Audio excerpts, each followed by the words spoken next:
Charles, good morning or good afternoon based on where in the world you are. How's it going? Hey, Bill, it's good to see you. I'm out here in warm, sunny Colorado, and All I see right, you're out welcome. in California.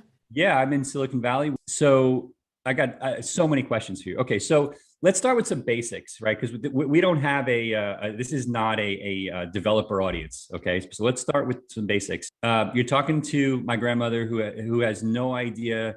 She's heard of Bitcoin because I brag about it all the Mhm. time. What is Cardano, and why should people care? Well, the easiest way of understanding Cardano, especially when you're talking to an audience that's not familiar with cryptocurrency, is to kind of start from Bitcoin and work your way forward and ask, well, what's the point of Bitcoin? What problem did it solve? So for over 25 years, all these cypherpunks were trying to figure out how do we create this concept of decentralized money, or decentralized movement of value, some sort of network where no one's in control, no one's in charge, but then somehow, some way, you can create an instrument, in this case, Bitcoin, that you can just teleport anywhere in the world. It's like email for money. You can send value to. So that came out in 2009, and it took a few years for it to percolate. But then eventually it got to a point where people said, hey, this is useful and exciting. The problem is Bitcoin doesn't do much in its current design. It's a little slow. There's no programmability. It's kind of like the internet when we just had the web browser, but no JavaScript. You could build these beautiful static websites and you could put nice pictures and good fonts, but you can't have Amazon. You can't have Facebook. You can't have YouTube. So right around 2013, people started saying, well, why don't we have programmability? So instead of just having one system that's decentralized and you can teleport value around, why don't we make that programmable so that you can do all kinds of crazy things like ICOs and STOs and NFTs and DeFi and so forth.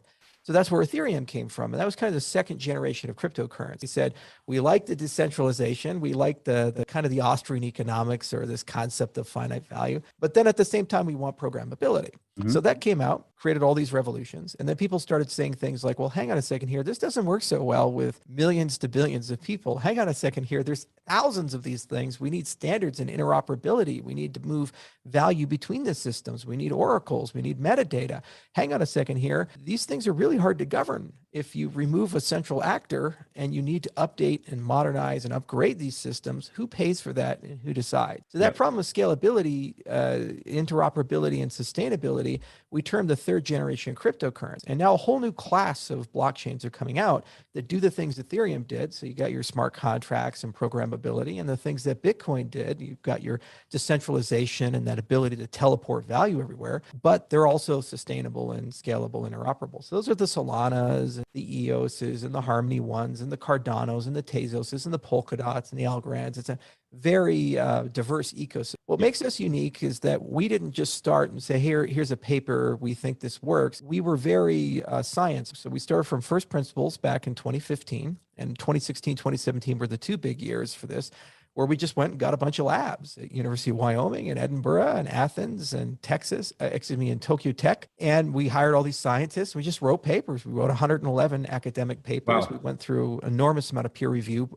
the standards of the computer science world through conferences. And then we started building a high assurance version of those papers using a kind of a military grade language. So why will something like Cardano smart contracts, break and potentially either break that cycle or create its own cycle in parallel? So, it's kind of funny. Everybody says, well, Ethereum has all the network effect. How are you going to get all their network effect? I was like, guys, is like, we're very small relative to the set of all developers. There's only Mhm. about 80,000 or so Solidity developers.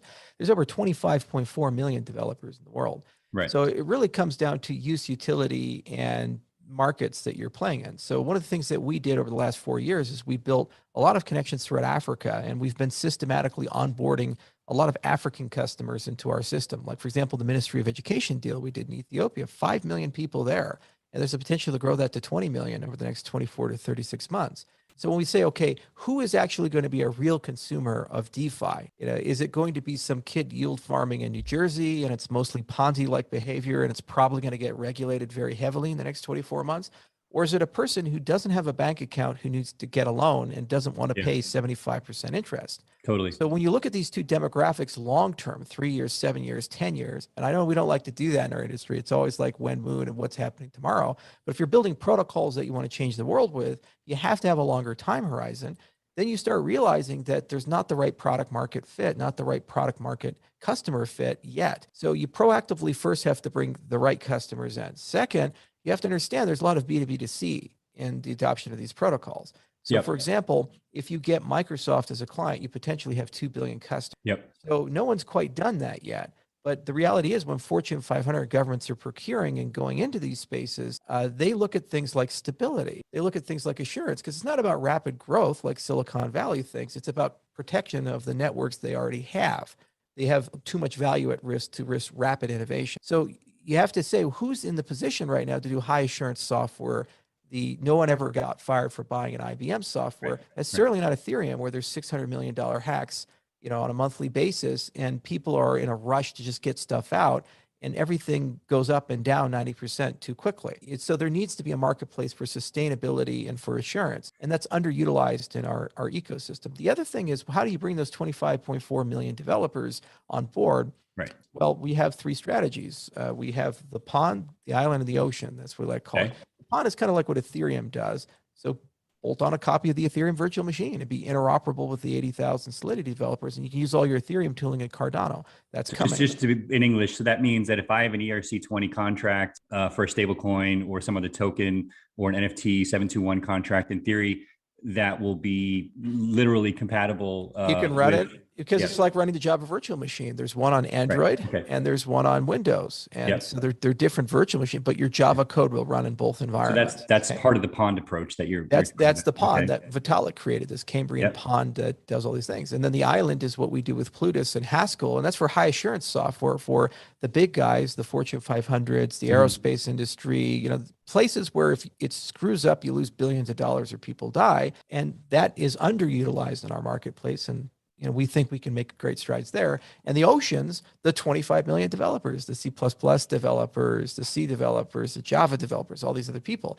So you have a great piece of technology we built out of University of Illinois, Urbana-Champaign, with runtime verification called Yella, which is basically like taking LLVM, something that's been around, Apple created in 2003, and bringing it into the cryptocurrency space. And there's already tons of compilers and other tooling that exist in that world that we can gradually port over. And that means over time, we can support mainstream programming languages and libraries and tools so that regular developers can actually build applications in our ecosystem. Right now, as an industry, we don't have demand for that quite yet. But in the next 24, 36 months, we're going to see exponential growth in that demand. And right in that time horizons when that tooling comes in. So I think you need all three. And you need also predictable cost. And you also need the ability to understand how you're going to scale these things and run these things off chain. Because when you talk about a DApp ecosystem, it's not tenable to go and say, hey, I know you have $1 trillion worth of software living in this paradigm. Go rewrite all of it and re-express it in our system. We've been trying to do that with banks and mainframes forever, right? They're still stuck there. There's still COBOL code. There's still Fortran code, for heaven's sakes. It's crazy. Instead, what you need to do is say, let's add a service or new capabilities to your application that enables something like account creation or a better way of doing payments. And it's basically something that you bolt onto an existing application. So you need a system that works off chain as much as it does on chain. And that's one of the things that we designed Cardano specifically for. And it's something that they kind of discovered in the Ethereum ecosystem that they needed to do. And they created Web3 and all these other things to be able to accommodate it. We built that right into the language and right into the ledger itself to be able to have a very graceful on-chain, off-chain exchange. We think that is also a key component to being competitive over the next 3 to 5 years, in addition to the product market fit, in addition to the island, ocean, pond, and all these other things.